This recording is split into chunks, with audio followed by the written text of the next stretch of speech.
Everybody wants to spend crazy money on cell phones, but the reality is, we make a few calls, we send a few texts, we check a few little scrolling things on Instagram and whatever, and for most of us that's enough. And we don't need to spend $4,963 on the latest and greatest phone, and so along comes Google. $449 with the new Pixel 6a. And check this out, like look at this color. It's pretty. It's really pretty in real life, okay? They call it sage, but I like it. And I'm not a sage guy. It's got this peppermint green kind of sheen to it, but it looks really nice. And what they've done is they've taken this camera notch and they've made it smaller. So I'm gonna show you this again close up, but here I've got the two. This is my Pixel 6 Pro and the 6a, just so you can kind of see them. Look how big the Cyclops is there, and then how much smaller the Cyclops is over here.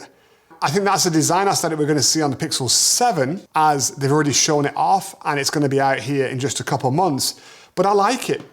It makes the phone feel a little bit slimmer from the side profile, and it goes in your pocket really, really nice. Now this is a small phone, 6.1 inches.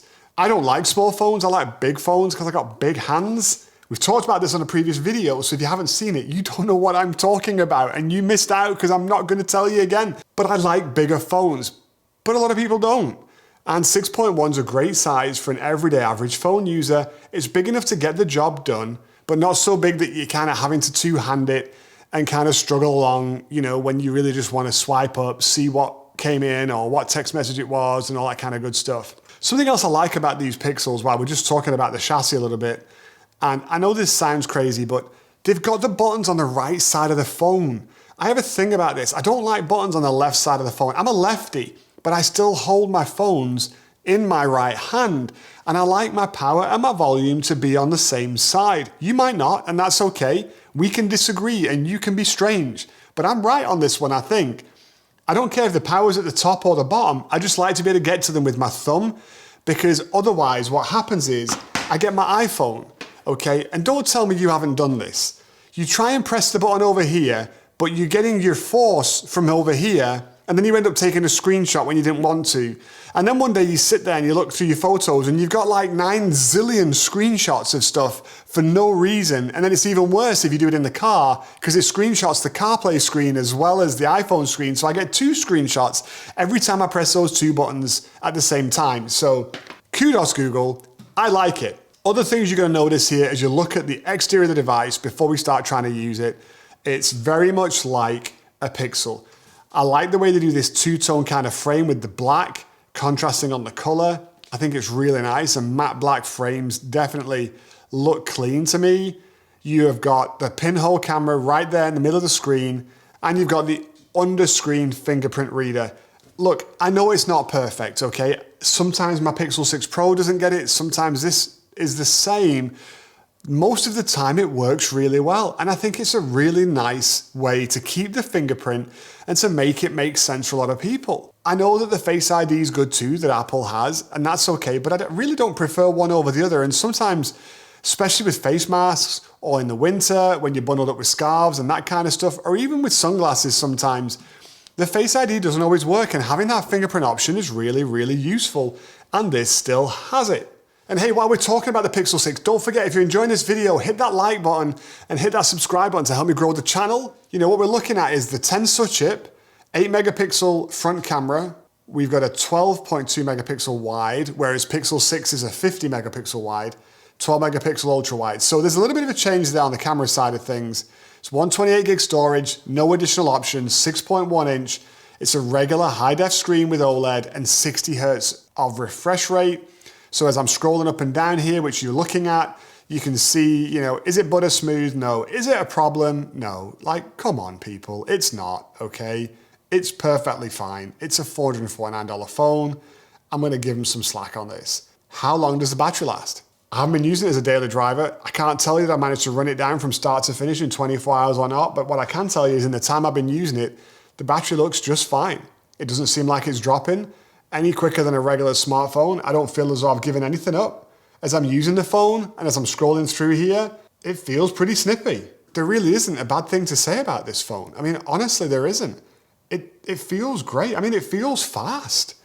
And I wasn't expecting that. I think I was expecting it to kind of feel subpar, like they intentionally made it worse, but I don't think they did. I think they've shaved the money out of the right areas. Got the pill-shaped camera here now, which is going to be the new design of everything. iPhone 14 is going to have the pill. Pixel 7 already has the pill. Now, turning the phone on, I'm not going to cover Android.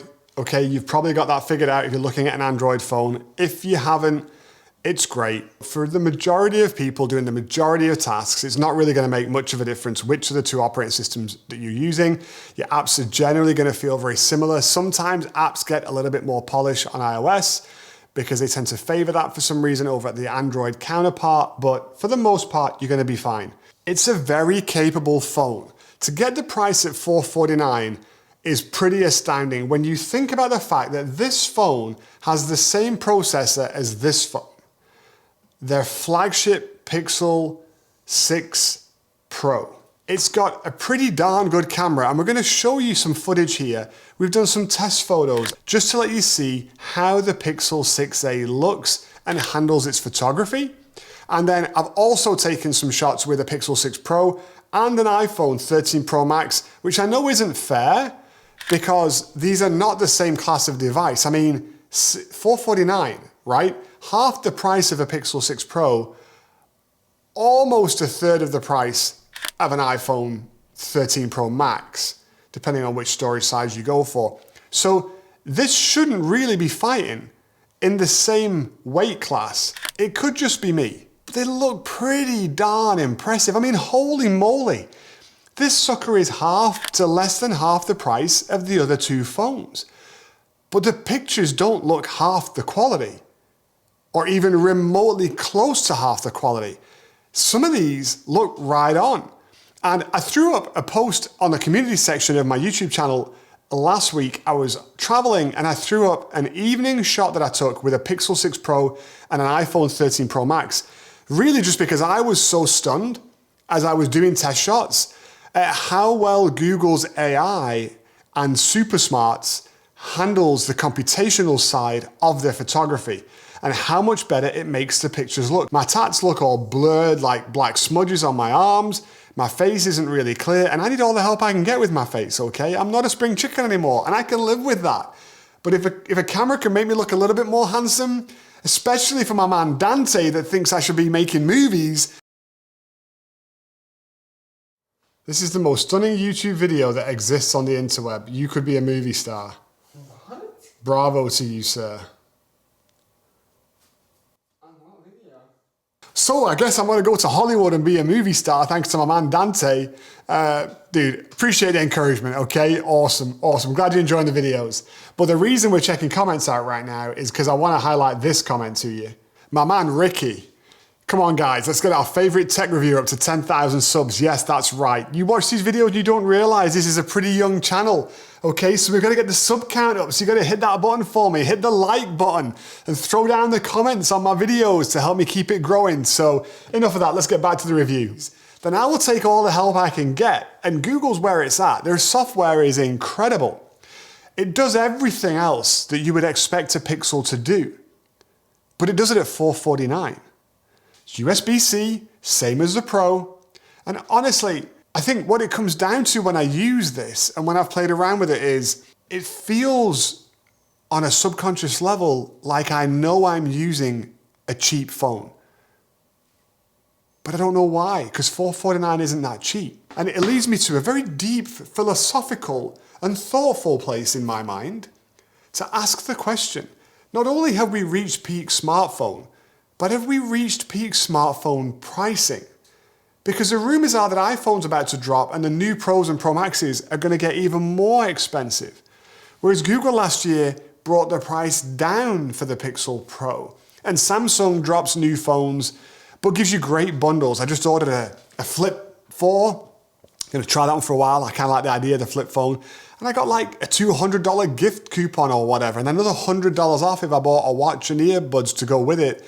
And I like that because these prices are getting outrageous. And so then I come back to a phone like this and I ask myself, who is this really for? Is this really the phone that more of us should be looking at? And we just don't because there is that upper echelon that's within reach? Or is this really genius on the part of Google and other manufacturers who are trying to bring the realm of smartphones back down to reality, because the $449 phone does everything that I really need it to do, and it does it all pretty well. You enjoyed the review? Drop me some comments below. Check out some awesome videos, and don't forget to hit that like button and subscribe to the channel because we need it to grow. Until next time, go out there and be amazing.